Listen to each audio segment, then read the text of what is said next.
Night by Elie Wiesel, Part 4. The camp looked as though it had been through an epidemic, empty and dead. Only a few well-dressed inmates were wandering between the blocks. Of course, we first had to pass through the showers. The head of the camp joined us there. He was a stocky man with big shoulders and a neck of a bull. Thick lips and curly hair. He gave an impression of kindness. From time to time, a smile would linger in his grey blue eyes. Our convoy included a few 10 and 12 years old. The officer took an interest in them and gave orders to bring them food. We were given new clothing and settled into tents.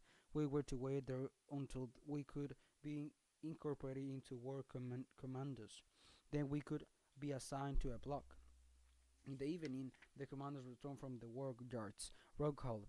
We began looking for people we knew, asking the veterans which work commandos were the best and which block one should try to enter. All the inmates agreed. Buna is a very good camp. One can hold one's own here. The most important thing is not to be assigned to the construction commando, as if we had a choice. Our tent leader was a German, an assassin's face, fleshy lips, hands resembling a wolf's paws. The camp's food had agreed with him. He could hardly move. He was so fat, like the head of the camp. He liked children. Immediately after our arrival, he had bread brought for them, some soap and margarine. In fact, this affection was not entirely altruistic. There existed here a veritable traffic of children among homosexuals. I learned later. He told us, "You will stay with me for 3 days in quarantine. Afterward, you will go to work. Tomorrow, medical checkup." One of his eyes, a tough-looking boy with shifty eyes, came over to me. "Would you like to get into a good commando?" "Of course, but no, on one condition. I want to stay with my father." "All right," he said. "I can arrange it. For a pittance for shoes. For a pittance, your shoes. I'll give you another pair." I refused to give him my shoes. They were all I had left. "I also give you a ration of bread with some margarine." He liked my shoes. I would not let him have them. Later they were taken from me anyway, in exchange for nothing that time.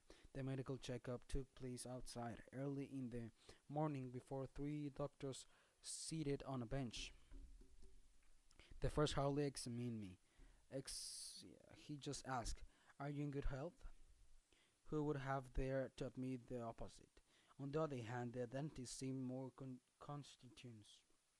He asked me to open my mouth wide. In fact, he was not looking for decay but for gold teeth. Those who had gold in their mouths were listed by their number. I did have a gold crown. The first 3 days went by quickly. On the fourth day, as we stood in front of our tent, the capos appeared. Each one began to choose the men he liked.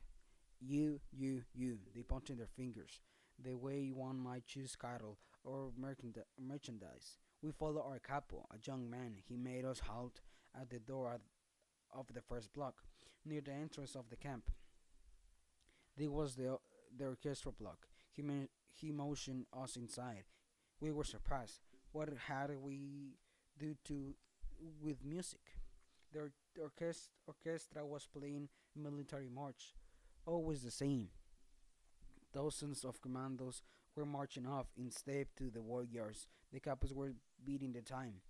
Left, right, SS officers, pen in hand, recorded a number of men leaving. The orchestra continued to play the same march until the last commando had passed. Then the conductor's button stopped moving and the orchestra fell silent. The capo yelled, "Fall in!" We fell into ranks of 5 with the musicians. We filled the camp without music but in step. We still had the march in our ears. Left, right. We struck up conversations with our neighbors, the musicians. Almost all of them were Jews. Julik, a Pole with eyeglasses and a cynical smile in a pale face. Louis, a negative of Holland, a well-known violinist. He complained that they would not let him play Beethoven. Jews were not allowed to play German music. Hence, the young man from Berlin was full of wit. The, form, the foreman was a Paul Franek, a former student in Warsaw. You'll explain to me. We work in a warehouse of electrical materials, not far from here. The work is neither difficult nor than dangerous. Sorry. Only I, the capo, occasionally has fits of madness, and then you better stay out of his way.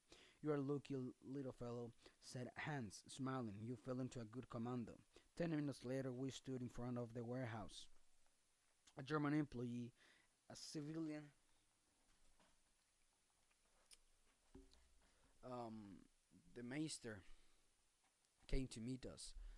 He paid as much attention to us as would a shopkeeper receiving a delivery of old rags. Our comrades were right.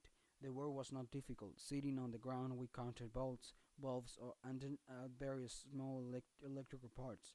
The couple launched into a lengthy explanation of the importance of this work, warning us that anyone who proved to be lazy would be held accountable. My new comrades reassured me. Don't worry, he has to say this because of the Meister.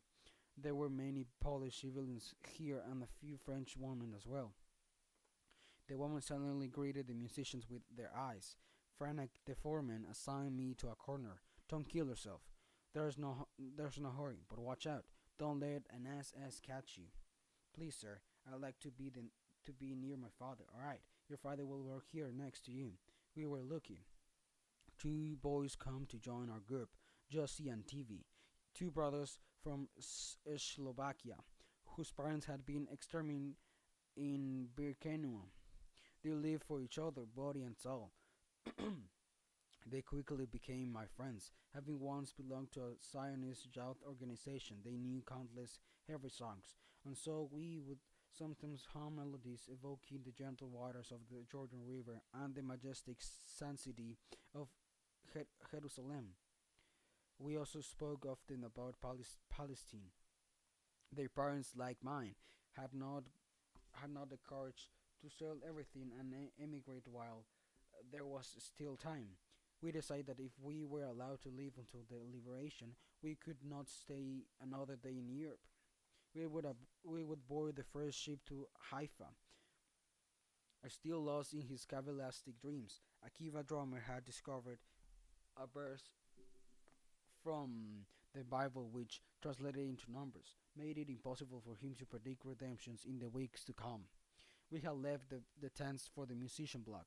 We now were entitled to a blanket, a wash bowl, and a bar of soap. The blockade test was a German Jew. It was good to have a Jew as your leader. His name was Alphonse, a young man with a strangely wan face. He was utterly devoted to defending his block. Whenever he could, he would organize a cauldron of soap for the young, for the weak, for all those who dream more of an extra portion of food and of liberty. One day, when we had just returned from the warehouse, I was summoned by the clock secretary. A7713, that's me. After your meal, you'll go to see the dentist, but I don't have a toothpaste. After your meal, without fail, I went to the infirmary block. Some 20 prisoners were waiting in line at the entrance. It didn't take long to learn that the reason for our summons. Our gold teeth were to be extracted. The dentist, a Jew from Slovakia, had a face not unlike a death mask. When he opened his mouth, one had a ghastly vision of yellow, rotten teeth. Settling in the chair, I asked meekly, "What are you going to do, sir?" "I shall remove your gold crown, that's all," he said, clearly indifferent. I thought of pretending to be sick. "Could you wait a few days, sir?" "I don't feel well. I have a fever." He wrung his brow, thought for a moment, and took my pulse. "All right, son. Come back to see me when you feel better. But don't wait for me to call you." I went back to see him a week later. With the same excuse, I still was not feeling better. He did not seem surprised, and I don't know whether he believed me. Yet, he most likely was pleased that I had come back on my own, as I had promised. He granted me a further delay. A few days after my visit, the dentist's office was shut down. He had been thrown into prison and was about to be hanged. It appeared that he had been dealing the prisoner's gold teeth for his own benefit. I felt no pity for him. In fact, I was pleased with what was happening to him. My gold crown was safe. It could be useful to me one day to buy something, some bread, or even time to live. At the moment in time, all that mattered to me was my daily bowl of soap, my crust of stale bread, the bread, the soap. Those were my entire life. I was I was nothing but a body, perhaps even less a famished stomach. The stomach alone was measuring time. In the warehouse, I often worked next to a young French woman. We did not speak. Uh, she did know she did not know German, and I did not understand French. I thought she looked Jewish, though she passed for Aryan. She was a forced labor inmate. One day when Idek was venting his fury, I happened to cross his path. He threw himself on me like a wild beast, beating me in the chest, on my head, throwing me to the ground and picking me up again, crushing me with ever more violent blows until I was covered in blood. As I bit my lips in order not to howl with pain, he must have mistaken my silence for defiance, and so he continued to hit me harder and harder. Abruptly, he calmed down and set me back to work as if nothing had happened, as if we had taken part in a game in which both roles were equal importance. I dragged myself to my corner. I was itching all over. I felt a cool hand wiping the blood from my forehead. It was a French girl. She was smiling clear, mournful smile as she slipped me a crust of bread. She looked straight into my eyes. I knew she wanted to talk to me, but she was paralyzed with fear. She remained like that for some time, and then her face lit up and she said in almost perfect German, "By your lips, little brother. Don't cry. Keep your anger, your hate, for another day, for later. The day will come, but not now. Wait, clench your teeth and wait." Many years later, in Paris, I sat in the metro, reading my newspaper across the aisle. A beautiful woman with dark hair and dreamy eyes. I had seen those eyes before. "Madame, don't you recognize me? I don't know you, sir. In 1944, you were in Poland, in Buna, weren't you?" "Yes, but you work in a depot, a warehouse for electric parts." "Yes," she said, looking troubled. And then, after a moment of silence, "Wait, I do remember. Irek the Capo, the young Jewish boy. Your sweet words." Uh, we left the metro together and sat down at a cafe terrace. We spent the whole evening reminiscing before parting.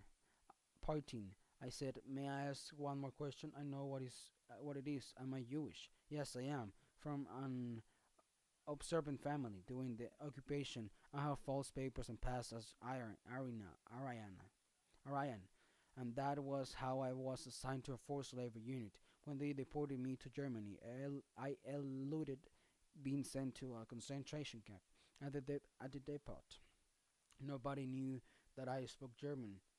It would have aroused suspicions. It was imprudent of me to say those few words to you, but I knew that you could not betray me. Another time we were loading diesel motors onto freight cars under the supervision of some German soldiers. Ilek was on edge. He had trouble restraining himself. Suddenly he exploded. The victim this time was my father. "You old loafer," he started yelling. "Is this what you call walking?" And he began beating him with an iron bar. At first my father simply doubled over under the blows, but then he seemed to break in two, like an old tree struck by lightning. I had to watch it all happening without moving. I kept silence. In fact, I thought of stealing away in order not to suffer the blows.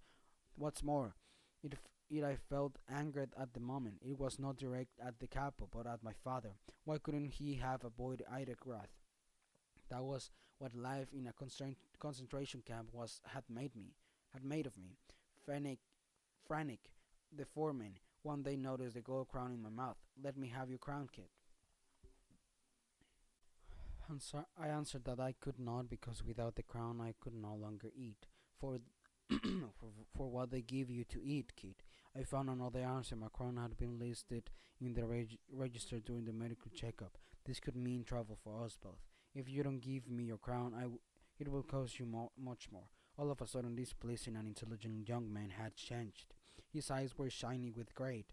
I told him that I needed to get my father's advice. Go ahead, kid, ask. But I want to answer by tomorrow. When I mentioned it to my father, he hesitated. After a long silence, he said, "No, my son, we cannot do this. Will seek revenge. He won't dare, my son." Fortunately, Frank knew how to handle this. He knew my weak spot. My father had never served in the military and could not march in step. But here, whenever we moved from one place to another, it was in step. That presented Frank with the opportunity to torment him and, on a daily basis, to thrash him savagely. Left, right, he punished him. Left, right, he slapped him.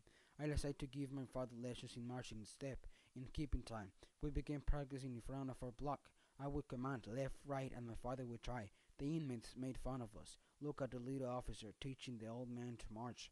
Hey, little general, how many rations of bread does the old man give you for this? But my father did not make sufficient progress, and the blows continued to rain on him. So, you still don't know how to march in step. You owed wood for nothing. This went on for 2 weeks. It was untenable. We had to give in. That day, Franny burst into savage laughter. I knew it. I knew that I would win, kid. Better late than never. And because you made me wait, it will also cost you a ration of bread. A ration of bread for one of my pals, a famous dentist from Warsaw, to pay him for pulling out your crown. What, my ration of bread so that you could have my crown? Frank smiled. What do you like? That I that I break your teeth by smashing your face? That's even in the late trains. The dentist from Warsaw pulled my crown in with the help of a rusty spoon. Frank became pleasant again. From time to time he even gave me extra soap. But it didn't last long. 2 weeks later all the Poles were transferred to another camp. I had lost my crown for nothing. A few days before the Poles left, I had another experience. It was on a on a Sunday morning. Our commander was not required to work that day. Only Idek would not hear of staying in the camp. We had to go to the depot. This certain enthusiasm for work astonished us. At the depot, Idek entrusted us to Franek, saying, "Do you do what you like, but do something, or else you'll hear from me." And he disappeared. We didn't know what to do. I tired of holding on the ground. We each took turns strolling through the warehouse in the hope of finding something, a piece of bread, perhaps, that a civilian might have forgotten there. When I reached the back of the building, I heard sound coming from a small adjoining room. I moved closer and had a glimpse of Eric and a young Polish girl half naked on a straw mat. Now I understand why Eric refused to leave us this camp. He moved 100 prisoners so that he could copulate with this girl.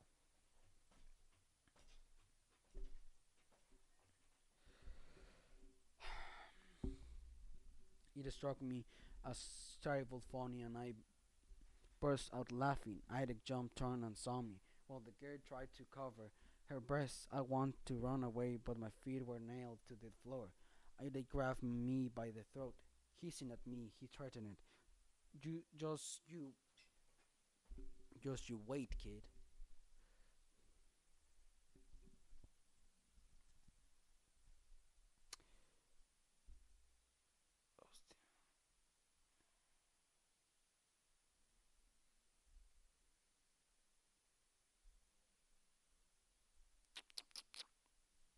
You will see what it costs to leave your work. You'll pay for this later, and now go back to your place. Have a half hour before the usual time to stop work. The capo assembled the entire commando. Roll call. Nobody understood what was going on. A roll call at this hour, here, only I knew. The capo made a short speech. An ordinary inmate does not have the right to mix into other people's affairs. One of you does not seem to have understand this point. I shall therefore try to make him understand clearly once and for all. I felt the sweat running down my back. A7713. I stepped forward. A crate, he ordered. They brought a crate. Lay down on it, on your belly. I obeyed. I no longer felt anything except the lashes of the whip. One, two, he was counting. He took his time between out lashes. When the first really hurt, I heard him count. 10, 11. His voice was calm and reached me as through a thick wall. 20, 3. Two more, I thought. Half unconscious. The capo was waiting. 24, 25. It was over. I had not realized. I had not realized, but I had fainted to come when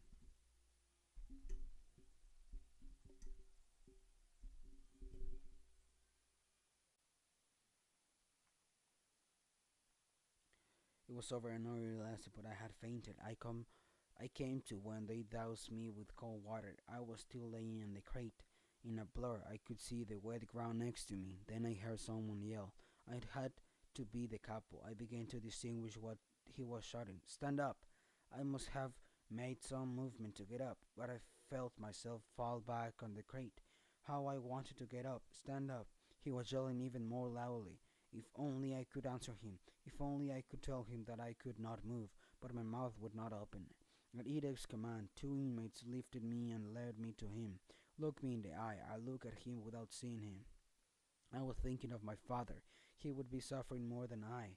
Listen to me. Your son, you son of a swine, said Ida coldly. So much for your curiosity. You shall receive 5 times more if you dare tell anyone what you saw.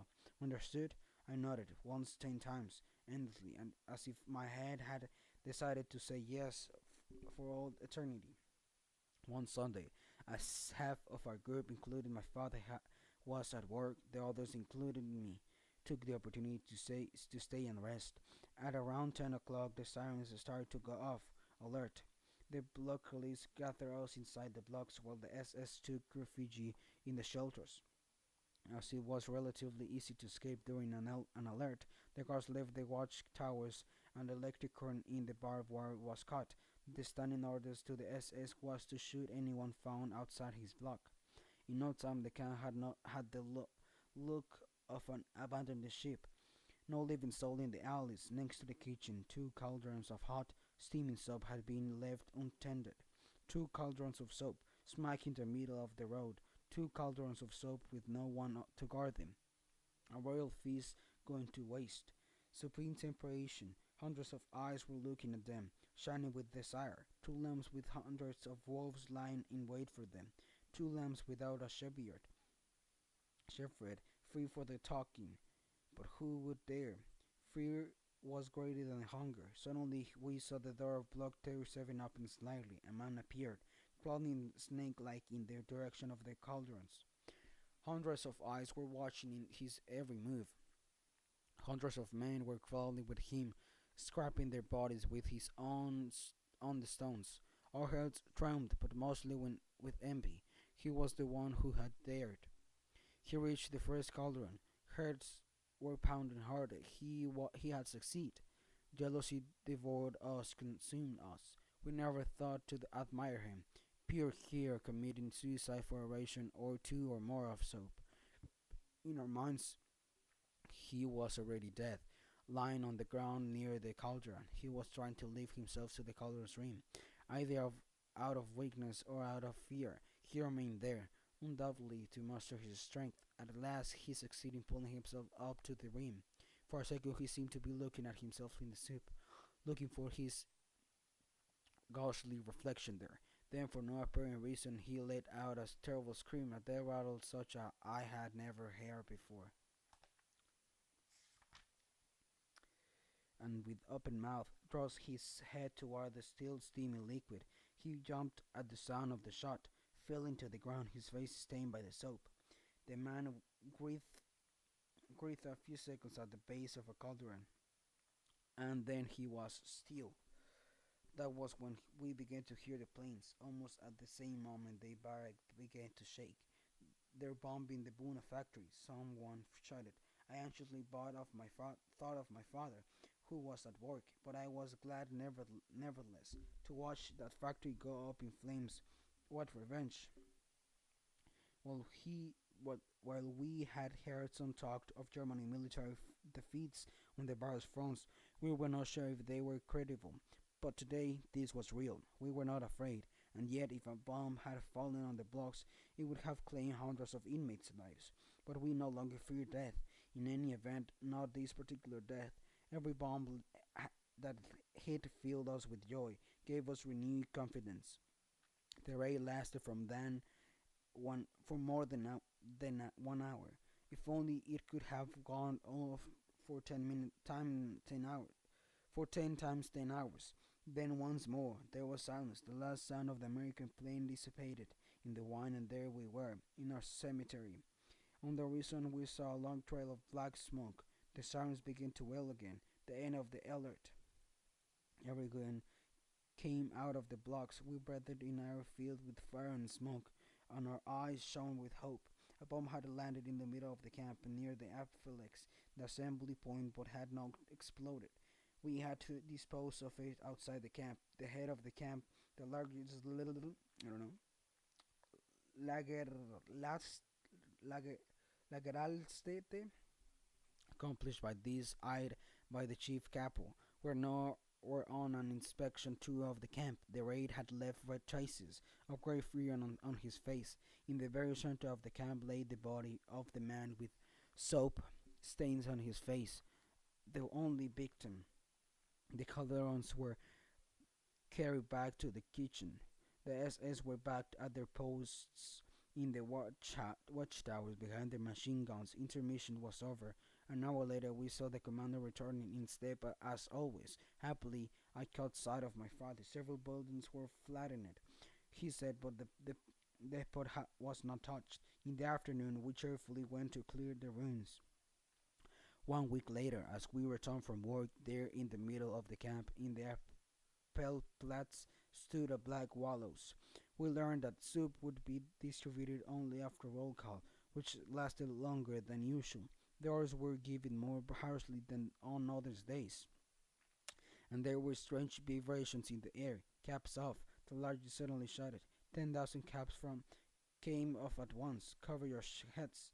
10,000 caps were back on our heads. At lightning speed, the camp gated opened. An SS unit appeared to encircle us. One SS every three paces. The machine guns on the towers were pointing toward the Pelpats. They're expecting trouble, whispered Julik. Two SS were headed toward the solitary confinement cell. They came back, the condemned man between them. He was a young boy from Warsaw, an inmate with 3 years in concentration camps behind him.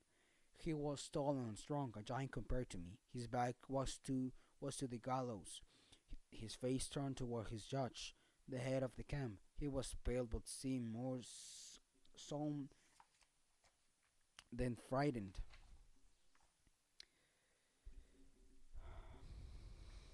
His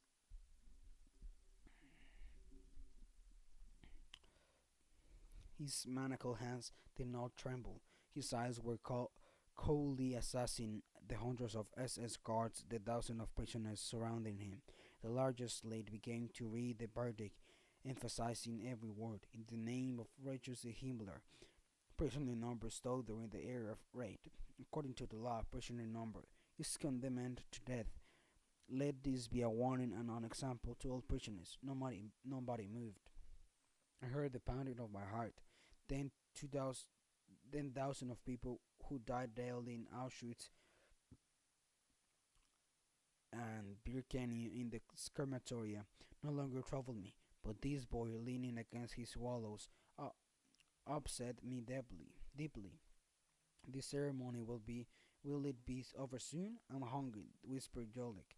At a sign of the Lagerlatzteste, the lag, the lager cap, the larger capo stepped up to the command mouth. He was assisted by two prisoners in exchange for 2 bowls of soap. The capo wanted to blindfold the youth, but he refused. After what seemed like a long moment, the hangman put the rope around his neck. He was about to signal his aides to pull the chair from under the young man's feet when the latter shouted in a strong and calm voice, "Long live liberty, my cars on Germany, my cars, my—" The executioner had completed his work. Like a sword, the cord cut through the air, caps off. 10,000 prisoners paid their prospects, cover your heads. Then the entire camp, block after block, filled past the hanged. Boyson stared at his extinguished eyes, the tongue hanging from his gaping mouth. The capos forced everyone to look him squarely in the face. Afterward, we were given permission to go back to our block and have our meal. I remember that on that evening the soup tasted better than ever. I watched all the hangings. I never saw a single victim weep. These withered bodies had no longer forgotten the bitter taste of tears, except once. The overcapo of the 52nd Cavalry Commando was a Dutchman, a giant of man, well over 6 feet. He had some 700 prisoners under his command, and they all loved him like a brother. Nobody had ever endured a blow or even an insult from him. In his service was a young boy, a piper, as they were called. This one had a delicate and beautiful face, an incredible sight in this camp. In Buna the piper were hated.